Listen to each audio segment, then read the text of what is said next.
Hello दोस्तों, मैं फिर से आ गई हूँ एक नई कहानी के साथ जिसका नाम है चींटी और शेर की कहानी। तो चलिए शुरू करते हैं। एक जंगल में एक शेर रहता था। वह बहुत शक्तिशाली था और वह पूरे जंगल पर राज करता था। उसे अपने ऊपर बहुत घमंड था। शेर से जंगल के सभी जानवर बहुत डरते थे।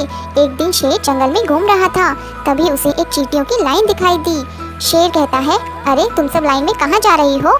चींटी कहती है, हम सब खाने की तलाश में जा रही हैं। इतने बड़े जंगल में कहीं खो न जाएं, इसलिए लाइन में जा रहे हैं। शेर कहता है, ये जंगल मेरा है, मैं यहाँ का राजा हूँ, तुम्हें मुझसे डर नहीं लगता?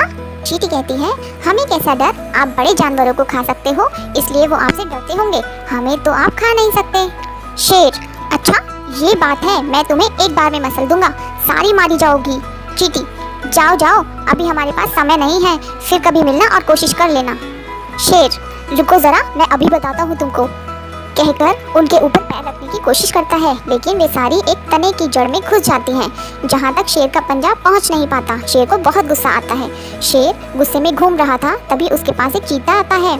चीता, क्या बात महाराज, आप बहुत परेशान नजर आ रहे हैं? शेर चीते को सारी बात बताता है।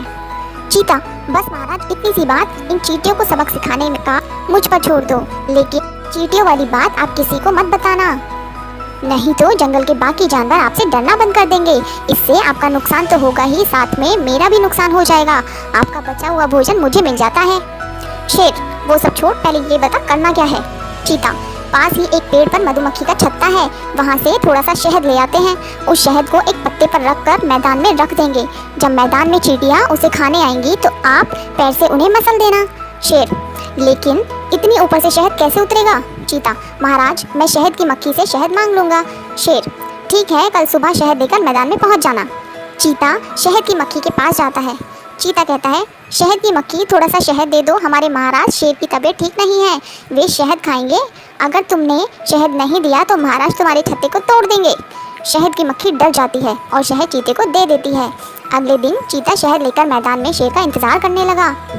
इधर शहद की मक्खी बाकी जानवरों से महाराज के बीमार होने की बात करती है। यह खबर चींटी तक भी पहुंच जाती है। चींटी कहती है, साथियों देखो, शेर ने हमें फंसाने के लिए शहद इकट्ठा किया है, इसलिए आज से कोई भी चींटी अपने बिल से बाहर नहीं निकलेगी। केवल 4 चींटियां जाकर उस शेर से मुकाबला करेंगी। अगले दिन शेर और चीता शहद को एक पत्ते पर रखकर चींटी के आने का इंतजार करने लगते हैं। 4 चींटियां धीरे धीरे शेर और चीते की ओर बढ़ने लगती हैं। शेर और चीता दोनों पत्ते पर नजर रखते हैं। 2 चींटी चुपचाप शेर और चीते के ऊपर चढ़ जाती है और उनके कान के अंदर जाकर काट लेती है। शेर और चीते के कान में खुजली होने लगती, दोनों कान खुजाने लगते हैं। इसी बीच उनका ध्यान पत्ते से हट जाता है। उसके बाद चारों चींटियां उस पत्ते को उठाकर मैदान से दूर पेड़ की जड़ में अपने बिल में पहुंचा जाती हैं। शेर और चीता दोनों बहुत देर तक कान खुजाते रहते हैं। जब उन्हें थोड़ा सा ध्यान आता है तो वे देखते हैं कि ना तो वहाँ पे पत्ता है और ना ही शहद। यह देखकर शेर समझ जाता है कि चींटियों से जीतना उसके बस की बात नहीं है। शेर चींटी के बिल के पास पहुँच जाता है और कहता है, बहन मुझे माफ़ कर दो, तुम छोटी होकर भी मुझसे जीत गई, अब मैं कभी घमंड नहीं करूँगा। इस कहानी से हमें यह शिक्षा मिलती है कि हमें कभी भी घमंड नहीं करना चाहिए। Thank you.